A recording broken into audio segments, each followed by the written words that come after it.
Bismillahirrahmanirrahim. Assalamualaikum warahmatullahi wabarakatuh.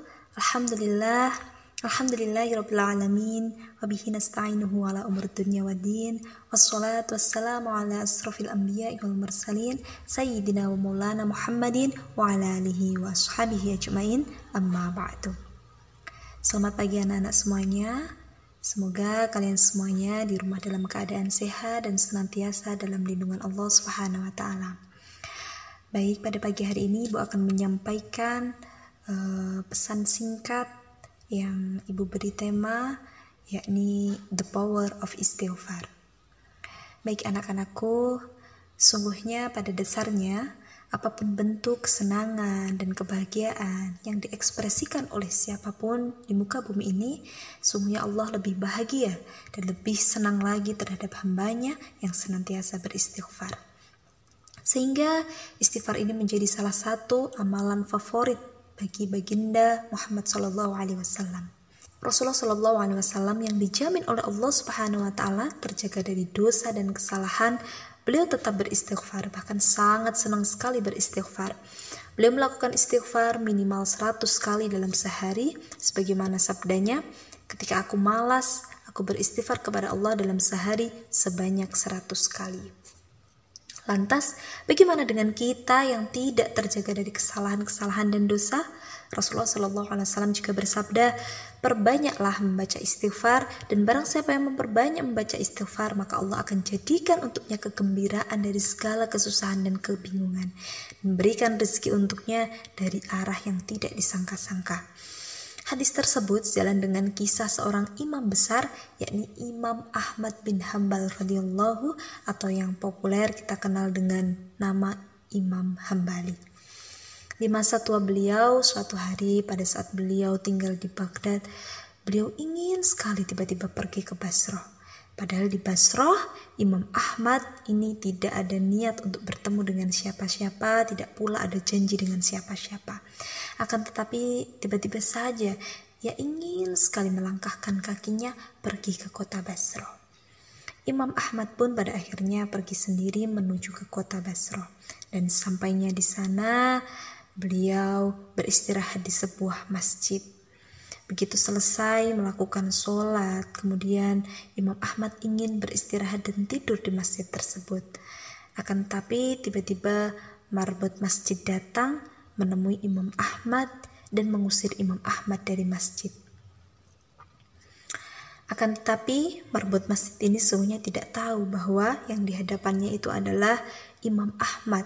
Di sana semua orang kenal siapa Imam Ahmad, seorang ulama besar dan ahli hadis, sejuta hadis yang beliau hafal, sangat soleh dan sangat zuhud tentunya. Singkat cerita, Imam Ahmad ini pun kemudian diusir dari masjid tersebut. Akan tetapi kemudian di samping masjid ada penjual roti. Penjual roti ini sedang membuat adonan sambil melihat kejadian Imam Ahmad yang diusir dari masjid tersebut. Sesampainya di jalan, penjual roti itu memanggil Imam Ahmad. Mari Syekh, Anda boleh menginap di tempat saya punya tempat meskipun kecil. Kemudian Imam Ahmad menjawab, baik, terima kasih. Kemudian Imam Ahmad masuk ke dalam rumah, duduk di belakang penjual roti yang sedang membuat roti tersebut. Penjual roti ini mempunyai perilaku tersendiri. Kalau Imam Ahmad ngajak ngomong, ngajak ngobrol, maka kemudian dia jawab. Akan tetapi kalau Imam Ahmad diam saja, maka kemudian si penjual roti ini diam, dia terus membuat adonan rotinya sambil melafadzkan istighfar. Saat meletakkan garam, maka dia beristighfar. Saat memecahkan telur, maka dia juga beristighfar. Saat mencampurkan gandum, dia juga beristighfar. Selalu mengucapkan kalimat istighfar. Imam Ahmad memperhatikan terus perilaku si pembuat roti tersebut. Lalu Imam Ahmad bertanya, sudah berapa lama kamu melakukan hal ini? Maka kemudian si penjual roti menjawab, sudah lama sekali Syekh, saya menjual roti sudah 30 tahun. Jadi semenjak itu saya melakukan hal ini. Kemudian Imam Ahmad bertanya lagi, apa hasil dari perbuatanmu ini? Orang ini menjawab, lantaran wasilah istighfar ini Syekh, tidak ada hajat yang saya minta kecuali pasti Allah kabulkan. Akan tetapi dari semua doa-doa saya, ada satu yang Allah masih belum kabulkan. Kemudian Imam Ahmad yang penasaran pun bertanya, apa itu? Saya minta kepada Allah supaya dipertemukan dengan Imam Ahmad. Maka seketika itu juga Imam Ahmad terkejut dan berkata, sesungguhnya Allah telah datangkan saya jauh dari Baghdad pergi ke Basrah karena istighfarmu. Seketika itu penjual roti pun terpejerat, memuji Allah. Ternyata yang ada di hadapannya adalah Imam Ahmad. Ia pun langsung memeluk dan mencium tangan Imam Ahmad.